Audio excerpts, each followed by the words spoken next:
Welcome to Lunch with Legacy Leaders, a weekly talk show with local and national thought leaders on issues impacting the Black community. Now introducing our host, Ms. Anne-Marie Sorrell.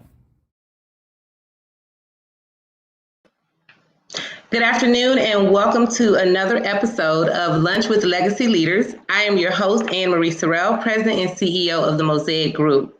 Today we have three very special guests to discuss a super important topic that I hope everyone will be able to benefit from. But before we get started with our broadcast, I'd like to thank our sponsors, Broward Health, AARP, the Solid Waste Authority of Palm Beach County, and the African American Black Alzheimer's Disease Initiative at the John P. Husband Institute for Human Genomics, University of Miami, Miller School of Medicine.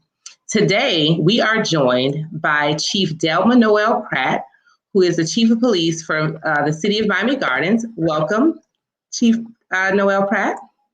We also have Delray Beach Police Department Police Chief Javaro Sims. Welcome, Chief Sims. Thank you. And we also have Sheriff Gregory Tony for Broward County Sheriff's Office. Welcome, Sheriff Tony. Thank you for having me. Oh, no problem. Thank you for being here. So I'm just going to really touch quickly on your bios because we have a lot to discuss, just so we can formally introduce you to our audience. So I'll start with just formally introducing Chief Delma Noel-Pratt, who's an accomplished police executive with over 28 years of sworn law enforcement experience. She began her career as a public service aide for the Miami Police Department in 1989. In 1993, she transitioned to the Miami-Dade Police Department, where she trained and graduated as a police officer. She moved up through the ranks, and in February 2013, she was appointed the division chief. She has directed and coordinated numerous multi-agency entity operations, focusing on violent Part 1 crime reduction. On May 1st, 2017, Chief Noel-Pratt was sworn in as the first female police chief for the City of Miami Gardens Police Department. Her vision includes working in partnership with citizens and various community and civic organizations within the city to reduce crime and increase quality of life within the city, as well as equipping personnel with the tools needed to stay safe and properly service the community effectively and efficiently. Chief Delma K. Noel-Pratt's motto is one vision, one mindset. For Delray Beach Police Chief Javaro Sims is a graduate of Lake Worth Community High School, Florida A&M University in Tallahassee, where he obtained a Bachelor of Science degree in Physical Education and Parks and Recreation. Chief Sims earned a master's degree in Criminal Justice Administration at Lynn University in Boca Raton. He also graduated from the FBI National Academy's 255th session, University of Virginia in Quantico, Virginia. Chief Sims attended Future Law Enforcement Executives, Future Chiefs Senior Management Institute for Police, Senior Management Institute Forum, and the Southern Police Institute. Chief Sims joined the Delray Beach Police Department in 1992. His career at the police department includes sergeant in the community policing and street level narcotics units and community patrol division, lieutenant in the West Atlantic Avenue Task Force Selection, and commander of the Community Response, Criminal Investigative Support Services, and Community Patrol Divisions. Sheriff Greg Tony. Since taking command of the Broward Sheriff's Office, Sheriff Greg Tony's dynamic leadership has transformed BSO into one of the most accountable, progressive, and respected public safety agencies in Florida.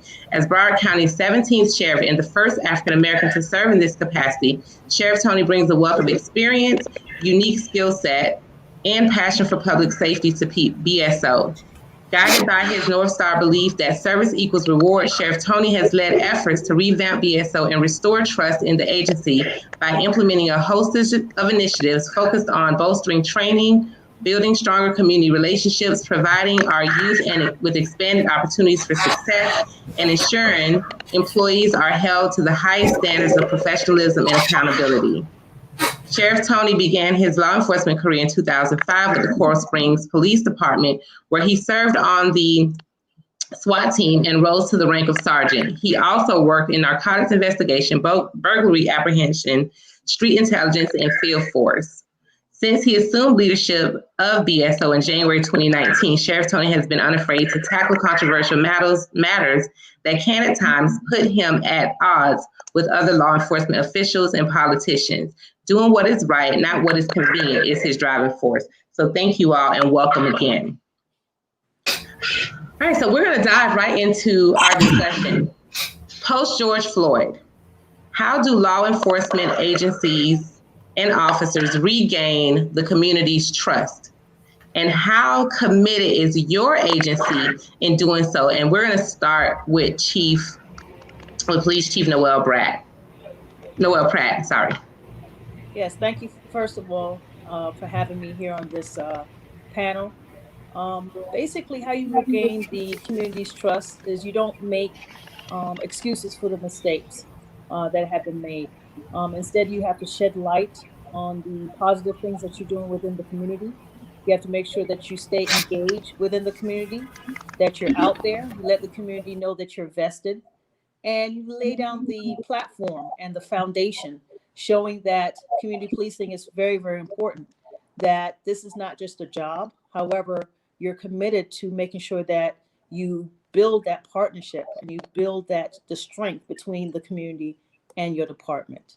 You have to make sure that you foster the positive relationships prior to anything happening. Post George Floyd, you have to make sure you have those hard conversations and that you don't hold anything back. But let them know exactly what your mission is, what your intention is, and what you're doing for the betterment of the community. Thank you. Chief Sims? Yes, thank you. Well, first, if the first time you initiate community engagement is when something catastrophic occurs, you're already behind. Your agency is placed in a difficult position. Community engagement is needed, needs to happen regardless of what's taking place in our society. One of the mistakes that we make in law enforcement is we retreat and avoid contact. We avoid having those difficult conversations that we so often tend to avoid. Those conversations regarding being forthcoming regarding the problems of racial inequity, the police use of force, and the role of law enforcement. But engage, getting involved with the community outside of the traditional encounters is important. It humanizes us, which allows them to see us in a different light. Community engagement is ingrained in the DNA of this agency here in Delray. We continue to look for new and creative ways to engage our community. We embrace each and every opportunity to make ourselves accessible to the community as well. Thank you. Sheriff Tony? Sure. Thanks, Anne-Marie. Good to see you again, and as well as my colleagues here. Chief Pratt, haven't seen you in a while. We got some challenge-going discussions to have. And Chief Sims, I'm coming up to your wheelhouse pretty soon for a visit. You know, both the chiefs had already talked about the importance about community programming, engagement, being involved under a civic approach with the community versus an enforcement aspect. I would say that type of mindset is not one that we needed to approach after George Floyd, but most certainly before George Floyd and many others that had cases of use of force or brutality that divided the trust or marginalized the trust that we have in the community. One of the core things we've done here is to be more inclusive, not just to be active in the engagement aspect with them, but to bring the community into the organization. We launched a social justice task force so that we can get memberships from all capacities of the community to help us kind of shape and shift policy aspects and agendas that are important for the community versus waiting for it to be shouted from the outside in. Now they're in the inside and we're moving things outward. Also getting back to this guardian approach versus a warrior mentality in law enforcement. We've seen a shift. If you go back, I'm somewhat of a historian of my profession. If you've seen the dynamics change over the last 50 plus years or so, we've taken a much more warrior approach as to let's go track down and get the bad guy. Whereas that is really just a small fraction of what we do in this profession. The majority of the things we do is service oriented and working with the community. And so the more we can embed into our young cadets and our veteran employees that we're here under the guardianship, not as a warrior, it changes the type of communications you have in the field because there's not a, are you a suspect approach? It's more of what can I do to help you in the quality of life? Thank you. And I think you just kind of made a point that we've witnessed on television, we've witnessed, whether it's during protests or whatever, the policing these days seem very combative, very war zone-ish, and not what most citizens would think is, protect and serve, or, being there to be a resource. Yes, you're there to fight crime, of course. But the images that we've seen over the last several years have portrayed law enforcement as the military almost. And so that even affects how we think as a community of law enforcement. A comment we have here says that I don't think some communities will ever trust the police due to social media, personal experience, or just hatred of the police as a whole, not to mention everyone wants to point fingers and no one wants to take accountability. So let's talk about accountability for a little bit. I think at times we have these forums, especially when it comes to race relations in the community and community policing, and it's us at the table having these forums. So the first question is, are we preaching to the choir by just having our Black police leaders and law enforcement leaders at the table? How is your engagement with your colleagues who are not Black? Are they committed to the causes that you're committed to community policing, to the things that you've mentioned here in your opening comments? I want to get your thoughts on that.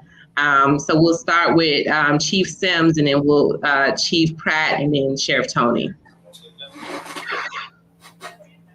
Yeah, looking at that question or that comment that was made, that goes back to something Sheriff Tony mentioned earlier about being inclusive, and also about something that I mentioned earlier too, but not stepping back under those circumstances. We have to continue to engage, even when we have someone that maybe feel that way. We still have a responsibility to stay engaged with what's taking place in our community and being inclusive, involving the community in each and everything that we do as much as we possibly can. But I'm the vice president of the Palm Beach County Association of Chiefs of Police. We have approximately 28 chiefs, not including the sheriff, that's part of this association. And I'm unaware of anyone where trust is not important. I'm sure that trust is important to each and every police leader. But as residents, you also have a responsibility to meet and have these conversations with your law enforcement executives. You don't know what you don't know. But we also have a responsibility to ensure that we are educating our community on what we're actually doing. And I think in a lot of respects, we fail in doing that. And we need to be conscious of that and ensure that they are aware of what we're doing in our communities. And a lot of instances, we can involve them in some of these initiatives that we're doing in our community. That's something that we pride ourselves in doing, and that's something we will continue to do.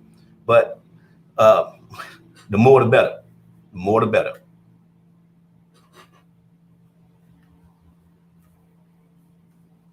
Chief Pratt?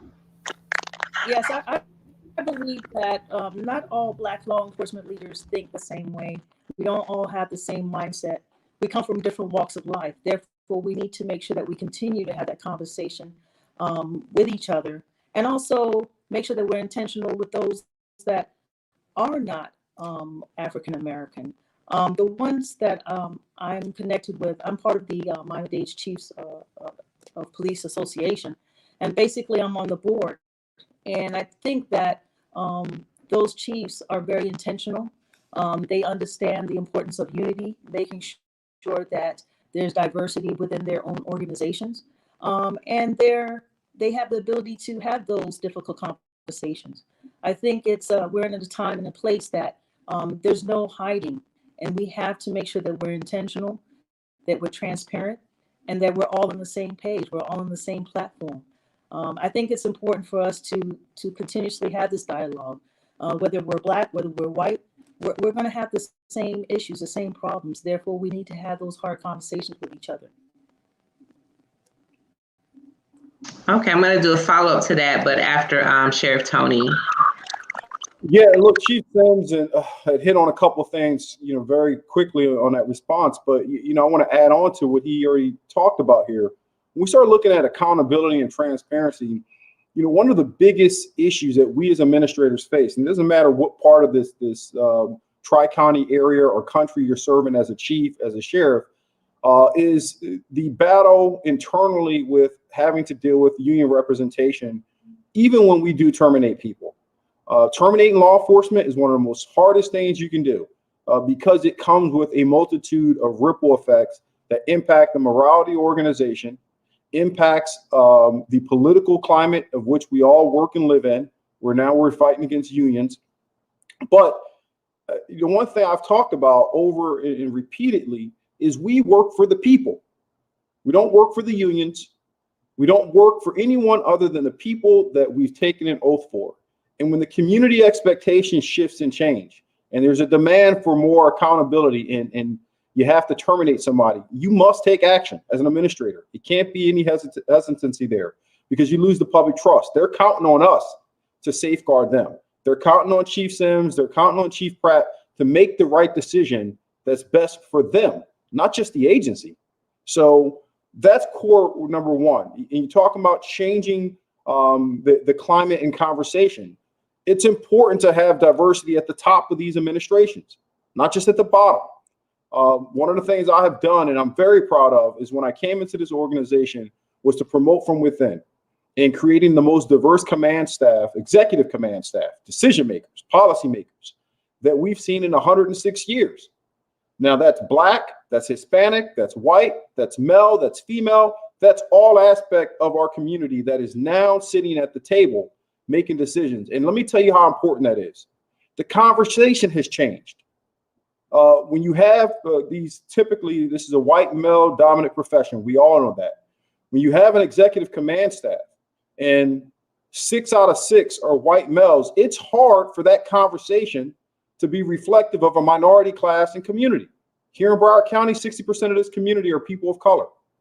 So the nature of the conversation has changed. Not to say that our white commanders don't care any less than Black officers, but when they're engaged, when they're sitting at the table, and I can give them perspective, not as just a sheriff, but as a Black man, and what the community is feeling, then it helps shape the nature of, okay, I may not have lived that, but I understand it on a more closer, intimate level because my boss is telling me he went through this. My undersheriff is telling me she's gone through that. And then we expand our thinking. We get out and we expose the community to the things that are important. One other thing, and I know I'm going a bit long, but I want to add on to this because this is important. We are constantly dismissing the history behind this uniform that we all wear.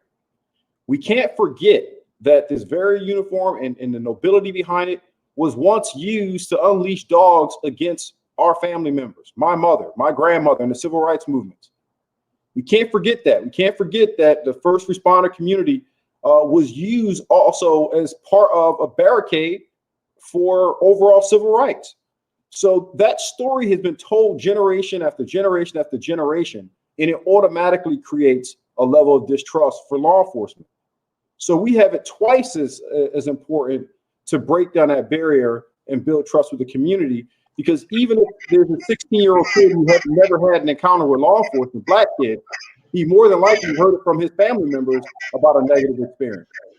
Well, I want to piggyback on that statement because I think that, and I've heard this in many conversations over years that, and I'm sure you all have heard it as well, where there is the thought that, the new white supremacists, the new KKK, the new form of hate has infiltrated the law enforcement system, and that this is partly why we're seeing these attacks on brown and Black people, particularly Black men, and unleashing of this on our Black community. So I want to get your take on that thought and that perception that has been in our community. It's not often publicly said, but I'm going to publicly say it. So what is your perspective on that as far as the infiltration, the possible infiltration of white supremacists into law enforcement systems?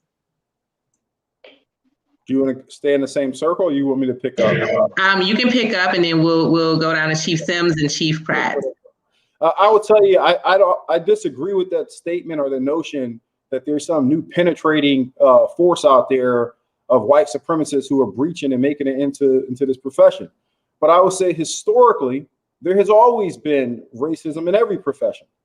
What you're seeing now is that when it is captured, it's displayed on an international level super fast. And I didn't say national, international. I have colleagues over in Great Britain who was talking about the George Floyd murder.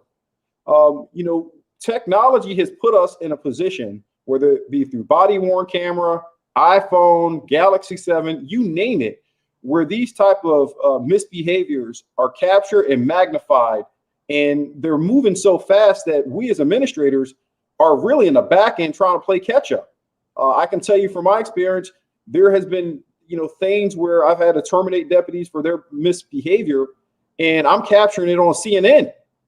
It was happening so fast, we didn't even have a chance to evaluate it and do an internal affairs investigations because somebody submitted it on their iPhone.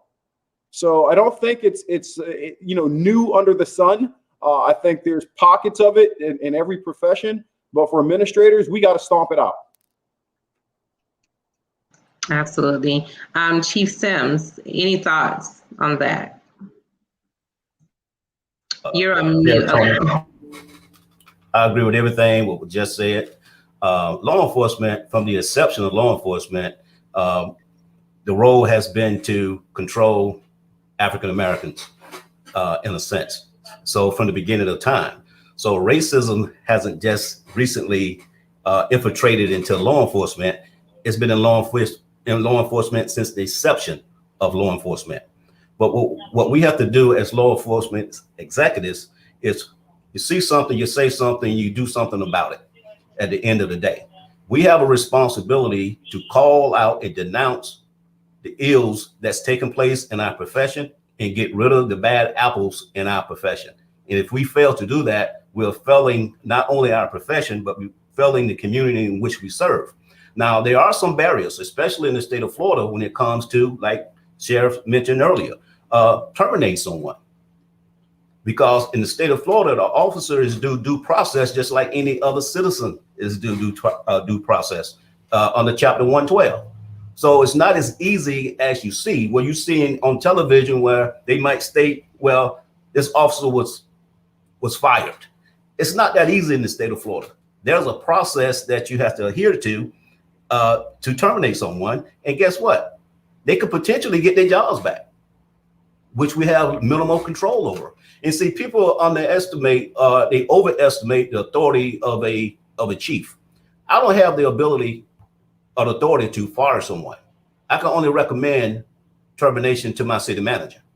And at the end of the day, if she's different from what I believe, guess what? The person doesn't get fired. So I think we overestimate the authority of the chiefs and the executives in our profession. But that's partly our fault because we have a responsibility, like I stated earlier, to educate our community on policies and processes in our agency. And you only do that by engagement and dialogue, which is vital. So, but racism is nothing new. It's from the beginning. But we have to call it out and do something about it. We have to move away from the slogans and to solutions. And get some of these things done and stop talking about it. Something just briefly, my track coach used to tell me, your actions speak so loud I can't hear a word you say. We got to stop talking about it and we got to be about it if we want to truly make a difference. No, I agree. And Chief Pratt, before you comment, I just want to ask Chief Sims a question. And I think Sheriff Tony said it as well. With the state of Florida, you're saying it's hard to terminate a law enforcement officer. So who makes this policy that makes it hard? Because I think as citizens, we need to understand who we need to hold accountable. So that way, if these rules for termination needs to be changed, we can advocate for that. So who is it that determines this difficulty to terminate law enforcement officers for wrongdoing? Well, you have to look at Florida State Statute 112, the Police Officer Bill of Rights. It's one of the documents. If you got time, someone have time, they can pull it up and read through that document. That kind of spells it out regarding many avenues of many situations dealing with law enforcement, and termination would be definitely part of that process, where they're afforded the same rights as any other citizen, due process. But it would be Florida Statute 112. Well, it technically isn't the same as any other citizen, because we have a right to work state in Florida. So any other citizen is employee at will, but officers are not, I guess. So I definitely want to kind of clarify that a little bit. Most citizens are employment at will. Yeah, but most companies have a process for termination. Mm-hmm. They have a grievance process, before you get to the final decisions. So most companies have those avenues in place as well. Okay. Well, good to know. Yeah. Okay. Chief Pratt, your thoughts on racism, past, current? Is there infiltration? Was there infiltration before? We've had some comments from the police, Black Police Museum courthouse that says, come to the museum and they can definitely show you where the KKK has, definitely over the years been a part of law enforcement for some time. So what are your thoughts, Chief Pratt? Well, like my partners have already stated, racism has been here since the end of time. This is nothing new. It means that we just have to make sure that as leaders of these organizations that we're transparent and that we're holding people accountable. Actions speak louder than words. So we have to make sure that we're on a continuous basis trying to weed out the bad things and the bad individuals, and making sure that we're uplifting the good individuals that are on the police department. Not everybody's the same. Therefore, it's incumbent upon us to make sure that we're engaged and that we go ahead and we lead our subordinates in the right and appropriate manner. This is nothing new. This is nothing new. When it comes to terminating somebody, just like Chief Sims already has stated, it takes a lot. It's not just today we feel that somebody has done something wrong, we recommend termination, and then they're terminated just like that. There's a certain process that it goes through, and the end all is arbitration portion. And that particular individual that's selected to be the arbitrator is the one that says, yes, I believe that this officer should be terminated or shouldn't be terminated. So it's a battle between us and the arbitration portion. And I think if that portion were to change, you would start to see a lot of officers who may have intentions to do bad things change their mindset and start doing the right things, because they'll be held more accountable. But at our level, there's only so much that we can do. And it is important, just like Chief Sims already stated, that we go ahead and we educate the community, because sometimes they believe that there's certain things that we can do and we don't have that power to do it. There's only so much that we can do. But if we educate them and we let them know exactly the things that we can and cannot do, I think it would go over a little bit more smoothly. No, I agree. And I would ask that, in addition to, as you're educating the community, I think, and we addressed it a little bit here, I think it's important that whatever is out of your hands, especially if it's political, if it's legislative, then as Sheriff Tony said, it's the power of the people. So we have to know, as the people, where our power stands and who we need to hold accountable outside of you guys to make those policy changes. So I think it's important as you're doing this education to your respective communities, that information is also shared with us as citizens, so that we know what we can do to affect the change that you need to be able to make the improvements in your departments. And I agree with a level platform where people can't transfer from one department to the next. Because my problem employee, I don't want going to Riviera Beach or Delray Beach or to BSO. I don't want my problem child to be their problem child. So I think we need a level platform so that we can, or a database where we can go into it and see exactly what this person is all about, because we want the best of the best. All of us have the same incentive, the same reason why we do this job. We want the best of the best. We don't want to just keep transferring people from place to place and have them be another issue in another community. Can I give you an example of something she just mentioned, if you don't mind? Absolutely. Yes, absolutely, Chief Sims. Within the last year, Yale did a study on Florida law enforcement. Over 1,100 officers have been fired in the state of Florida. 1,100 officers is working in another department. Yep. That's why that database is vital. Wow.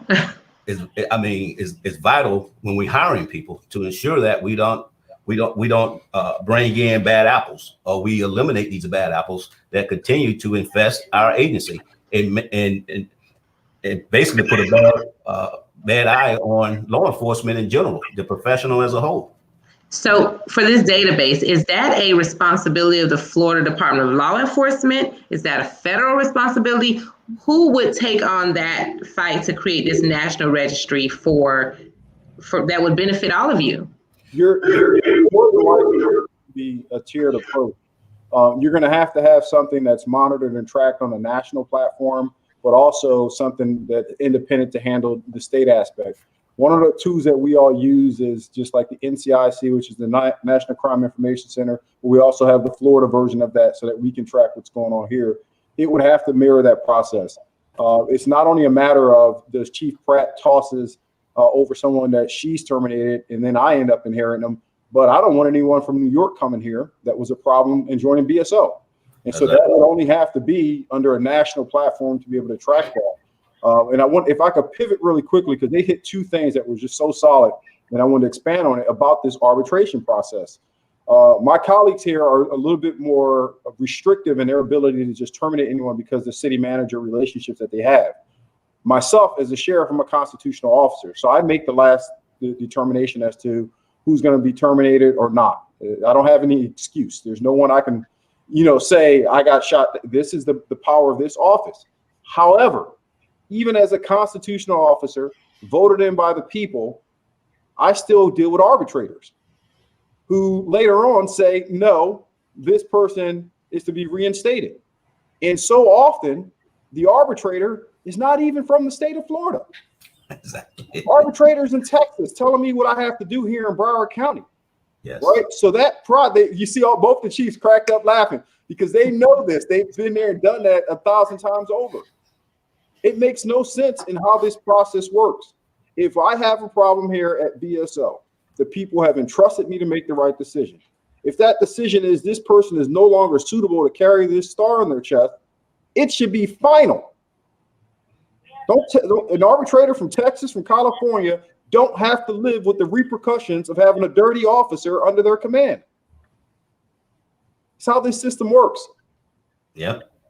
Wow. Well, that was definitely enlightening. I don't think we as citizens have even understood how this process works and the challenges and nuances that you all have to deal with to terminate. Because every time every time I hear, oh, the officer's on paid administrative leave, I'm like, why? That's not even like, why? And every regular citizen has the same reaction. Like, how do you get to be on leave, stay home and get paid and you just killed somebody? Like, what is this? And then, depending on how the investigation goes, as we know, the majority, 90+% of them have gone in favor of the officer and not the victim. And then that officer continues to work, or like you said, move to a whole nother department or a whole nother state and work in another, agency. So it's good that you all are definitely shedding light on us so we can really understand the process of what you're dealing with on a regular basis. We have some questions that came in to us prior to the show, and I want to I'm going to get back to the questions that I have for you guys, but I want to ask a few of those. So and I want to say, if each of you can name one strategy that you have or are implementing or planning to implement that you think will be the most effective to improve, they said strategies, but I'm going to say one because we have a little time, to improve community trust. Highlight your one strategy that you think is the most effective or will be the most effective. And we'll start with Chief Pratt. Well, like I stated before, the one that I see is just community engagement, just making sure that you're visible out there. You just don't send the troops out there, but you physically go out there and engage within the community. I think that's really, really important. Chief Sims. I'm just piggyback off of something she just mentioned, but involvement, inclusiveness, and making this and being accessible as the chief of police. At the end of the day, they want to hear from the chief, regardless of what's taking place in the community. The bucks stops at the chief or or at the sheriff, and those are the individuals they want to hear from. Those are the individuals they want to see. Those are the individuals they want to touch. So we have to continue to do that, and that has proven to be quite successful for us here in Delray. Okay, Sheriff Tony. I think it's hard to just label one. I would take both what my colleague says and just bundle it under accountability. The one thing I've dealt with, before George Floyd, I had a DeLuca role, here under my command, an issue where 15-year-old black kid face was slammed into the concrete and it went international. And you have to be accountable to the people, meaning if you see it and you know it's wrong, don't hide behind policies, don't hide behind internal affairs investigations, don't hide behind arbitrators. The people want to see you own it. The people, when they are visually seeing this on the screen, have emotions and sentiments that strike at the core of who they are. If you can't step in front of a camera and call wrong when it's wrong, then you are failing your organization. But oftentimes the effort is to be overly objective. You can be objective and a human being at the same time and call something wrong. You don't have to compromise in internal affairs investigations to say that you're displeased with what you saw. You don't have to impact someone's due process to say, if this is in violation of policies as I'm expecting, I'm going to pursue termination. That's not violating anything. But the last 2 years, I've had to terminate 27 employees. And for every time I stepped out in front of the camera, it was difficult. But for every time I walked through Publix, the community said thank you. So be bold enough to speak the truth to the community. It's very simple. I don't think we're getting enough truth out of leadership in this country right now. Everything's masqueraded. People are capable of saying, I didn't like what he said, but at least he said it. At least she said it. I'm telling you, Anne-Marie, it goes a long way. Yeah, we can't continue to hide behind what it used to be. That's right. Yeah. We can't continue to do that. No, I agree. We have to denounce when something is done, it's not done correctly, and we have to be forthcoming in doing that. And we have to be visible and in the front when that takes place. Absolutely. Sure that there's no excuses, and that, like my partner says, that you have to make sure that you say if something is wrong, you go ahead and say it's wrong, and if something is right, say it's right. That goes back to transparency, and that goes back to leadership, and we are leaders. I agree. Now, what about conducting an internal review of your police policy and training? Have you all already done that? If you haven't, do you plan to do so? And do you have a way for community leaders to be involved in that process? From day one, I reviewed my policies and procedures, and I reviewed them to make sure that they were in line with what I wanted to make sure was my mission and what I felt was the right thing to do as it relates to community relations and this police department. And I think it's something that's it's continuously revolving. We got to continuously make sure that we tweak it every now and then, because there may be something that we have in our policies right now that was back in the day, and now it's not really applicable right now. So you have to continuously review, clean up, tweak it, make sure that it fits what your vision is, and that is the right policies to be placed out there. And I have no problem with communicating with those in the community and having people from the community come in and see what we're all about. Like I said, once again, I might be repetitive with this word, but it goes back to transparency. I want them to actually understand why we do certain things and why we don't do certain things. So why not come and see? Yeah, Absolutely. Policy review is continual. I've been in this position probably slightly over 2 years this April, and I've conducted over 80 policy revisions in 2 years to ensure that we're in line with best practices. But also, we are an accredited agency as well, where they actually come in and review and make sure that we're also in line with best practices as well. So policy review is taking place, I want to say, in the vast majority of the agencies. So I don't see that as a major concern. The key, I think the concern comes in when you have policies in place and you don't hold people accountable to those policies. Yeah. That's the major concern and issue that we face, because sometimes you let the small things slide and eventually it escalates to something that can become completely out of control. Unchecked behavior becomes acceptable behavior. So policies are great, but if you're not holding people accountable to those policies, it kind of defeats the purpose. Absolutely. Sheriff Tony? Yeah, Chief Sims nailed it. A couple of things I would talk about policy review. Coming into the organization, I was undertaking coming in to fix one of the worst school shootings responses in American history out of a law enforcement organization. And so everything I had to do from the beginning was to look at policies based on this MSTV commission report and what needs to be modified. And when you start looking at one policy, before you know it, you're looking at all the policies. Things that did not even apply to school safety was like, well, wait a minute, that's going to show up someday if we don't fix that. So we did a comprehensive policy review, and it's ongoing. It's never stopping. We say it as if it's a one-time effect, but I know every single one of us, policy review is a continuation. Yes. We lost our accreditation here because of that. And so the one thing I would share with my colleagues is when you do your policy review, check them. Make sure they hold up in the field, because this organization had been awarded its accreditation based on what policy looked like on paperwork. We weren't prepared in the field. And so that cost literally people their lives. From community side, I talked about we got the social justice task force up, 25-person membership. They've been super supportive. Create subcommittees. We have an LGBTQ subcommittee that talks to us to help us reform policy and training on issues that impact their community.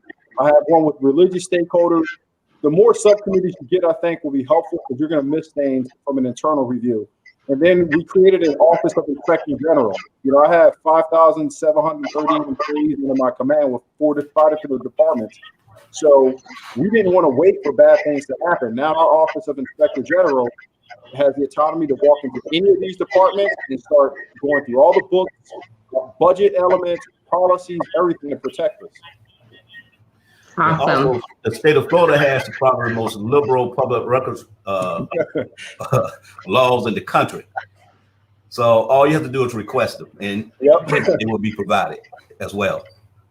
And that's a good point, because I don't think citizens understand that any government agency, you have the right to request any public record. Everything that goes to a government agency is public record. So thanks for bringing that up as well. Now, one of the things, another question that came in is when it comes to body cameras. The use of body cameras has not slowed down the police mistreatment of people of color. What laws are being created to reduce police violence towards people that is sworn to protect? So do you believe that body cameras have been effective? Yes. Yes. Go ahead, Javaro. Chief Sim? Absolutely. Yes? Okay. Absolutely, I believe. Absolutely, they have been effective. Because if you didn't have them, you'll see more incidents than you see now, believe it or not. It's a great tool. It's not a magic wand, but it's a great tool. But a tool is only as good as the people that's, I guess, in control of the tool. For instance, we do weekly periodic checks of video, random checks of video. And if we see something in those videos, if there's a training issues, there's a policy violation, guess what? We'll address those as well. And everyone knows that that's going to happen. So you have to put checks and balances in place with whatever tool you have in place. You have to have checks and balances at the end of the day, because that's the only way it's going to truly be impactful or effective. And as the old saying goes, you can only expect what you can inspect. Mm-hmm. So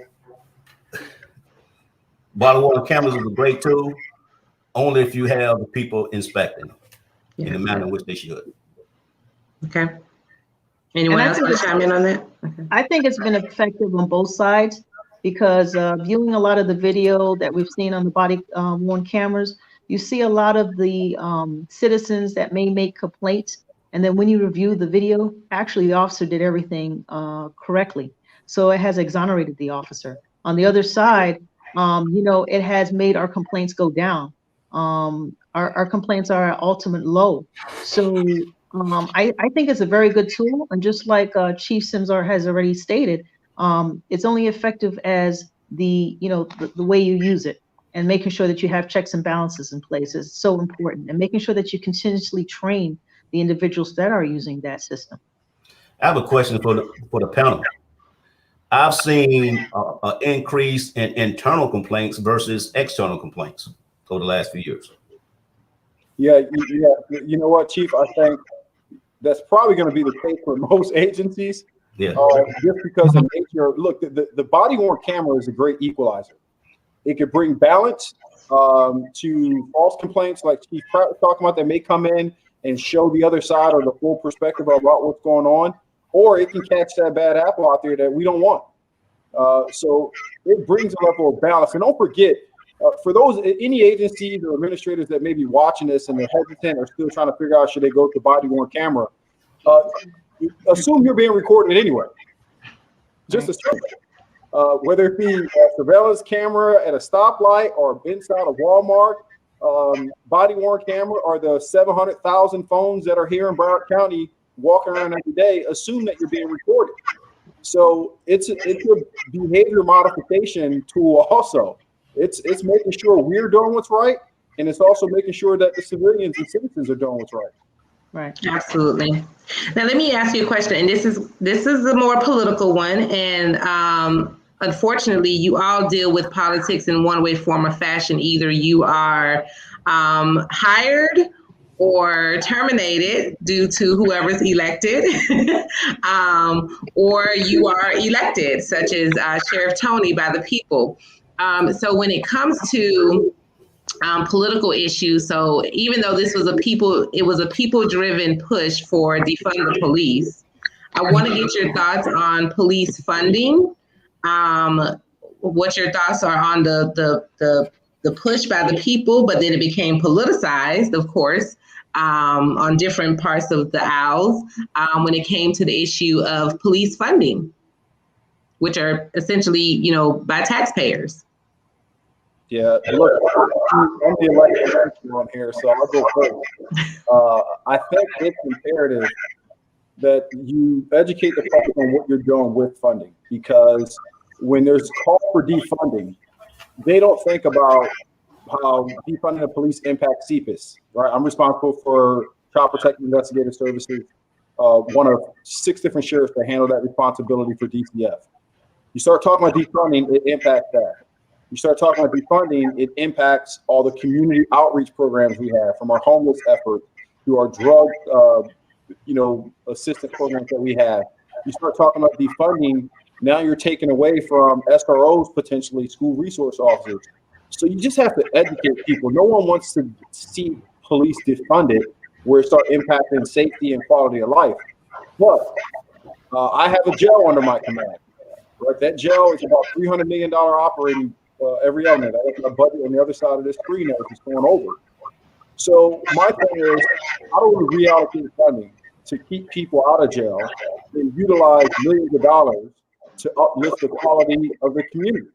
So if I can have a reduction in arrests, if I can do more civil citations versus bringing people in custody, that's another about $225 a day that it costs to take care of somebody. Okay, well, on a year, if I'm saving another $10 million or $20 million from having not arrest people, then that's money I can use to give people youth mentorship programs and educational opportunities.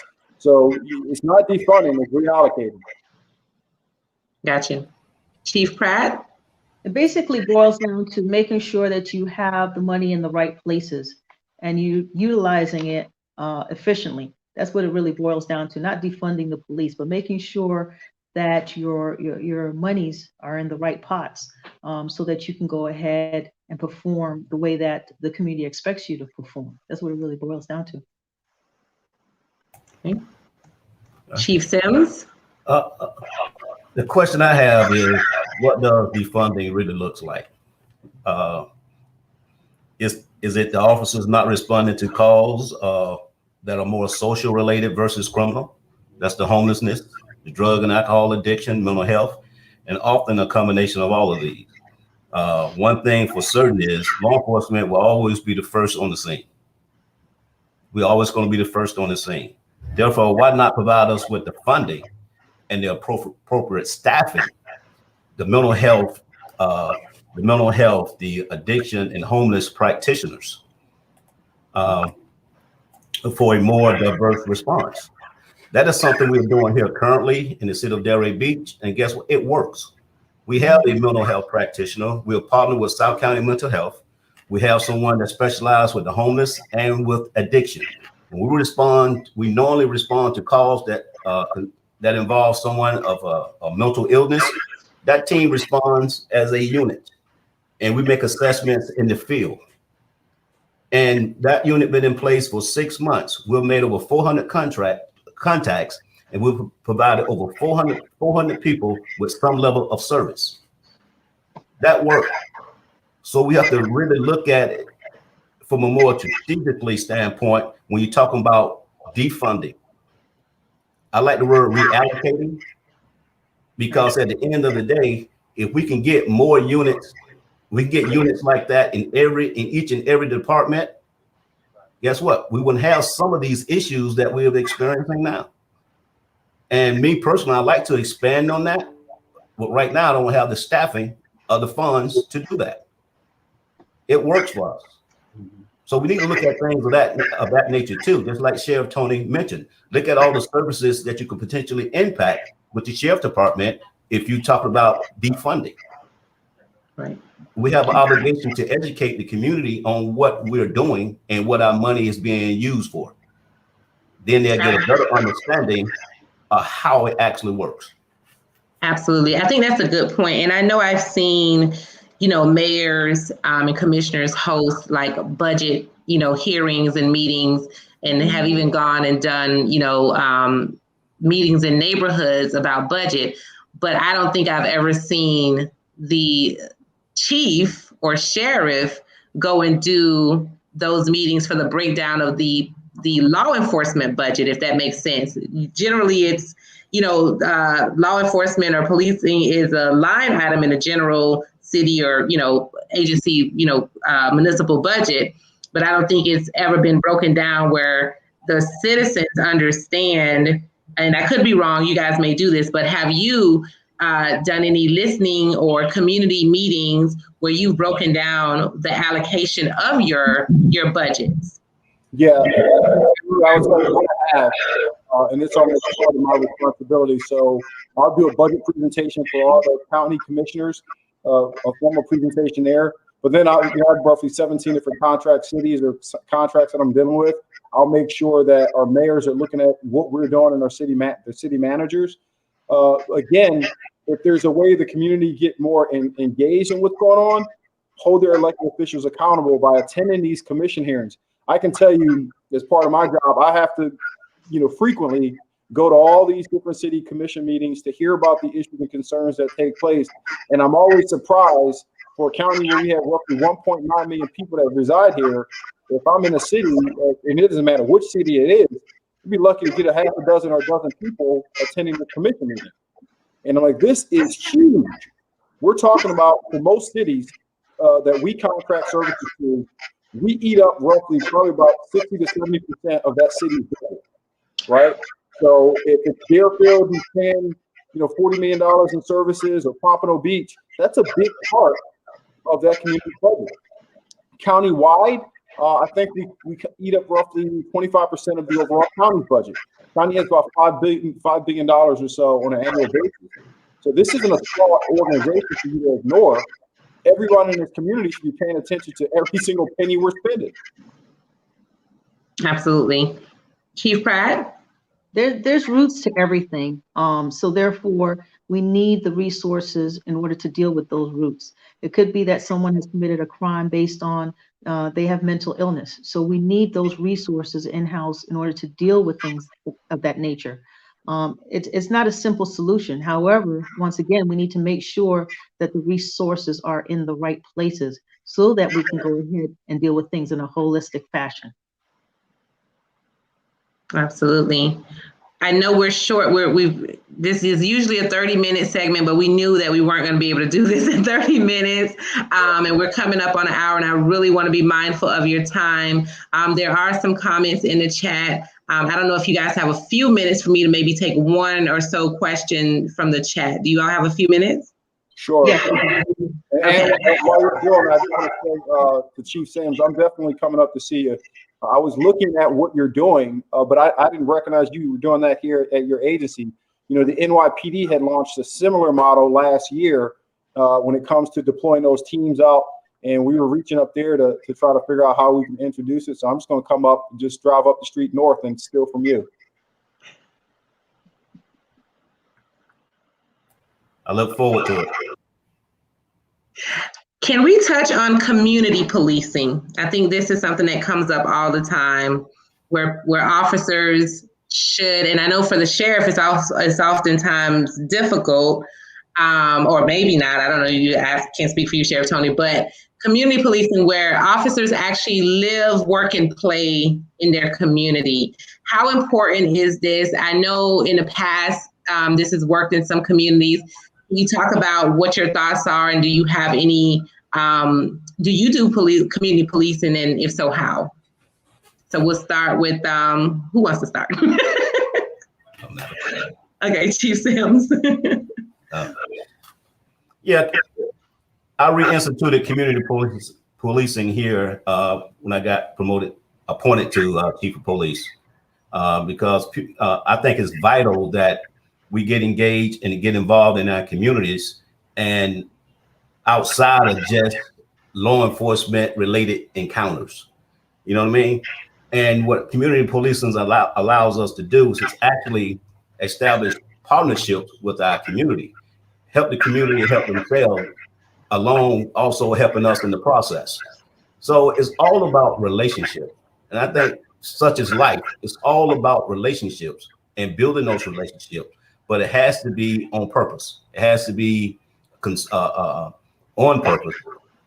So that's something we continue to do here. We continue to build upon that. We have put together many, initiatives, not only just in the communities, but the communities also lead into the schools as well.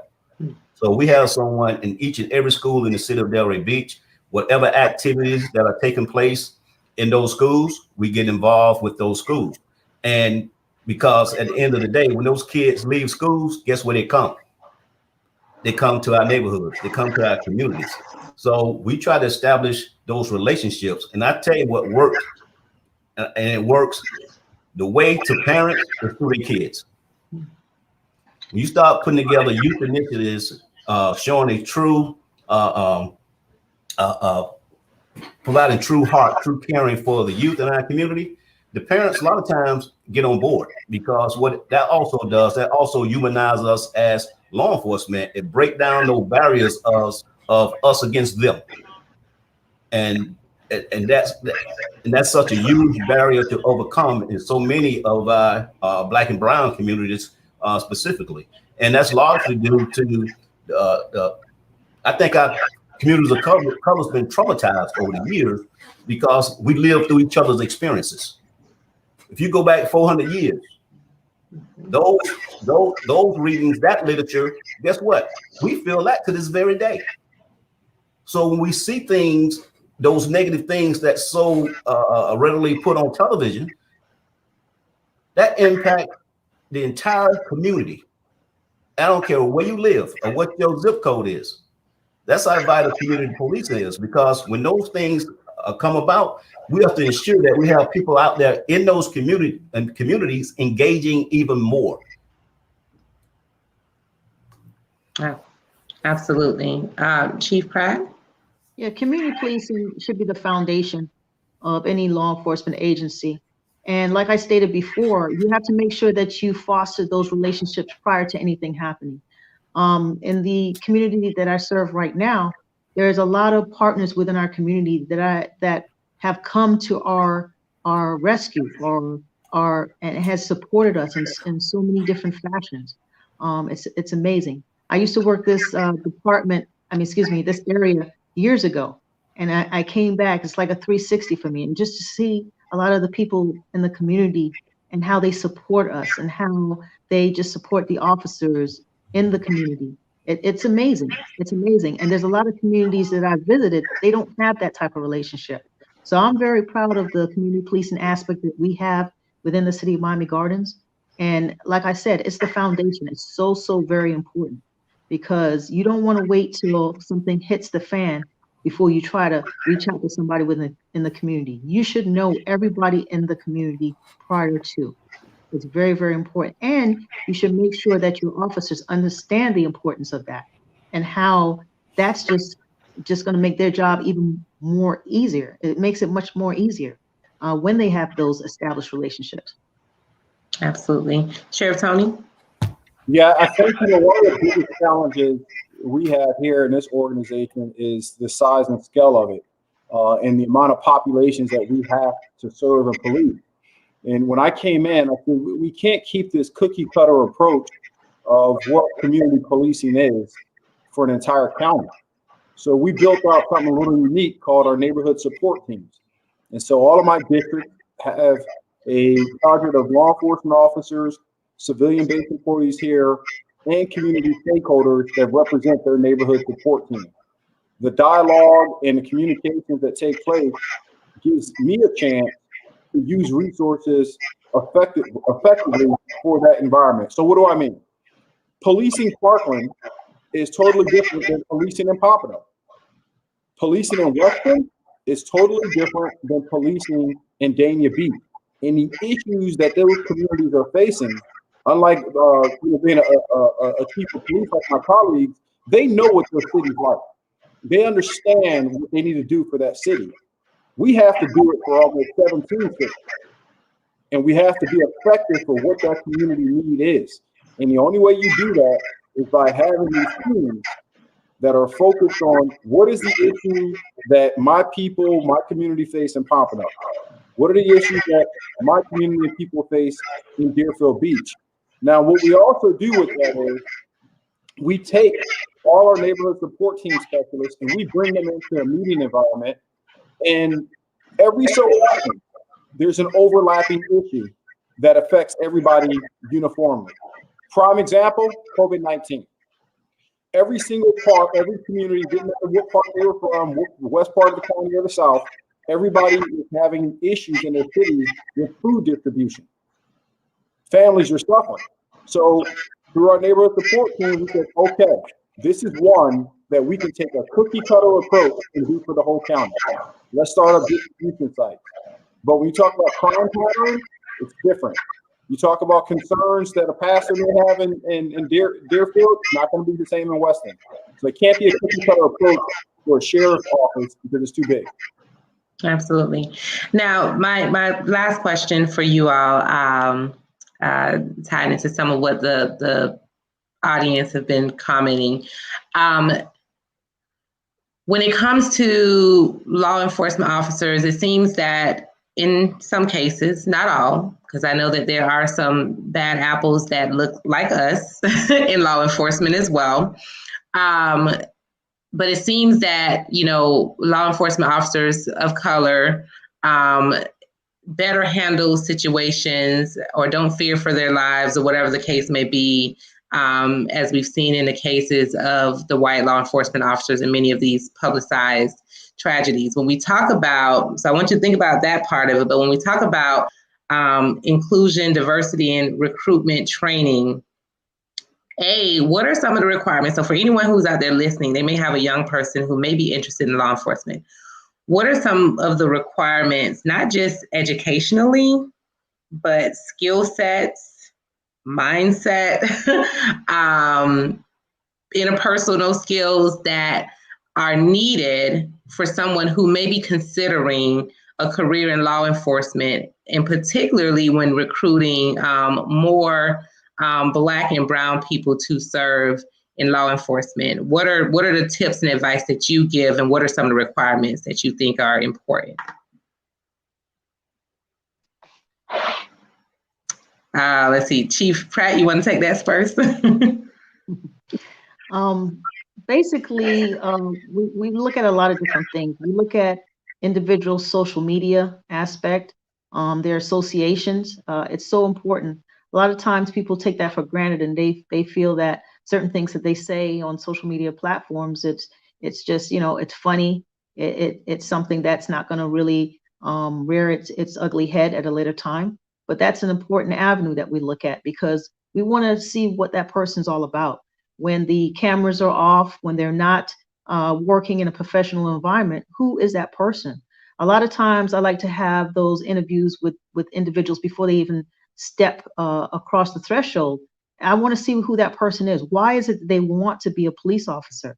And sometimes that allows you to dig a little deeper to see exactly who this person is all about. Because a lot of people can take tests, a lot of people can interview well, but then when it really boils down to, do you want this person on your police department? You have to really look a little bit harder.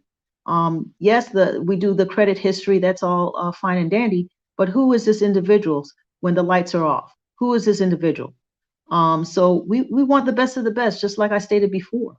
All of us want the best persons, and it comes back to, who are they morally? Their integrity. There's a lot of different core values that they need to make sure that they have and they're in line with. If they're out there arguing with people and being unprofessional in their personal life, do you really want that person in the professional realm that you have as a police department? So who's that person? You really need to know who that person is before you hire that individual. So if we have these young folks that would like to be a part of the police department, make sure that you have all those checks and balances in place from now. Don't have these disputes going on in your lifestyle, and you're arguing with your neighbors and things of that nature, because we're checking all those boxes. We want to see exactly who we're bringing into our organization. Absolutely. Sheriff Tony?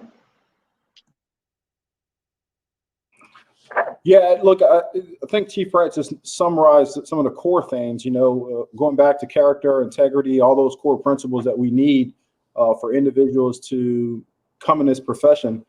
But you know what? One of the things I will tell you is the importance of having patience and compassion. That is really, so much of what we do on a daily basis, dealing with people call us at their worst. They don't call us at their best. And we have to absorb all those different conflicts and issues of humanity while putting our own personal feelings aside. If you don't have patience, you're not going to make it. And if you don't have genuine compassion to do that, to take on that, I've been a banker, an accountant, a father, a lawyer, a social worker, a drug counselor advisor. I have worn so many hats in this career, but it's for somebody else's benefit, right? For somebody else. So you really have to care. As far as inclusion, it's imperative. I go back to what I know. 60% of my community are people of color. Inclusion is vital. People have to be able to look at you and understand at times that you understand for sake of you are them. When someone's complaining to me about how they've been unfairly discriminated when they were walking through Targets and the loss prevention officer called on him, and I'm sharing a story that I've dealt with.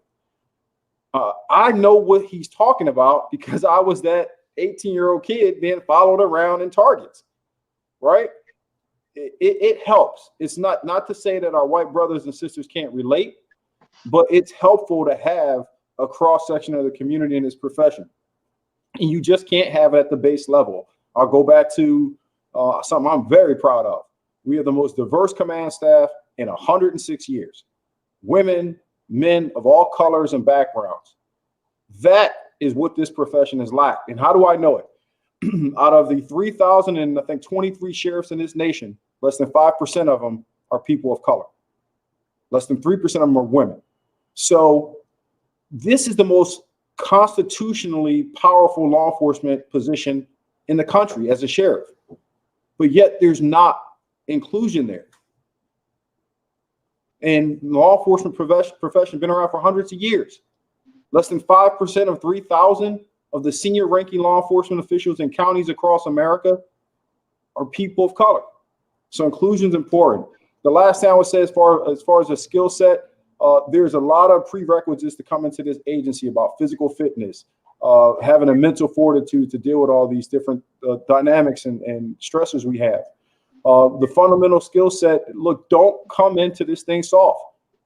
I just recently, we lost 4 candidates in our fire rescue program, because I also have fire rescue, and they were all men of color, and they didn't make it through. And there's been some community, hey, we thought you were trying to hire more minorities. Yes, but they have to be the right ones.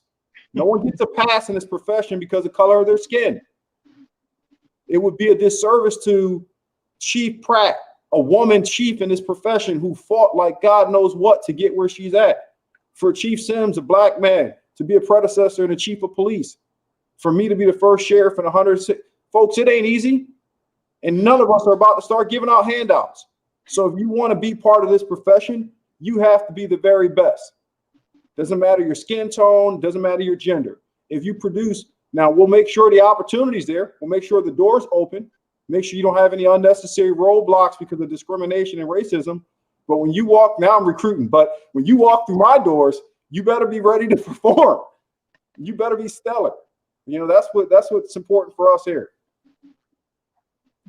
No, I love it. No, but you have to be real about it. That's why I asked the question. It's not just, recruitment is great, but what does it take? You said physical fitness, mental sound mind, patience, compassion, willing to work hard, willing to be for the people. So I think all those things are super important for people to understand. Watch what you put on your social media and how you interact with people in your personal life, like you said, when the lights are off. So Chief Sims, how do you close that out?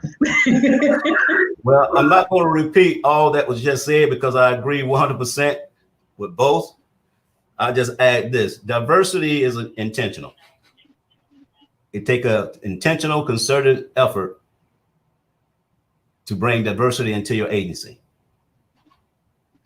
In 2 years, I have recruited approximately about 79% of my hirees has been of minority, some minority of all types. 79%. That was on purpose. But outside of what was already mentioned, what we do here, we have at our high school, Atlantic High School, we have a police criminal justice program at Atlantic High School. Well, we got about 130 kids in that program. That program been in existence for over 20 years. It's a very successful program. It's a model program. And the vast majority of those kids in that program is probably 75% of minority descent in that program. Right now, 12 of those kids, 13 of those kids are working here at the Delray Beach Police Department. 12. So basically we have our own feeder system in our city, and most of those kids are of minority descent. And what that does, being a part of that program, sometimes you think you know what you want to do until you find out what it entails. Then you make a determination, well, maybe that's not for me. So that program also allow those kids to make those determinations as well. But another thing we did prior to the pandemic, we put on what we call a youth citizen police academy, where we bring the kids in and teach them about what we do here in the city of Delray Beach when it comes to law enforcement. So that exposure. So those kids that has any aspiration on becoming law enforcement, that is a good training to be a part of. Because like I said, sometimes you think you know what you want to be until you know what it entails. So why not make that determination at the early stage? You know, and that has proven to be quite successful for us. But diversity is not as easy as it sounds. It's not as easy as it sounds. It's not as easy to recruit Black American males, for instance, because we have an education requirement. You got to have at least 60 college credits minimum to get hired here. Guess what? Most Black males that go to college and get degrees, unfortunately, a lot of them don't want to be cops. A lot of them don't want to be cops.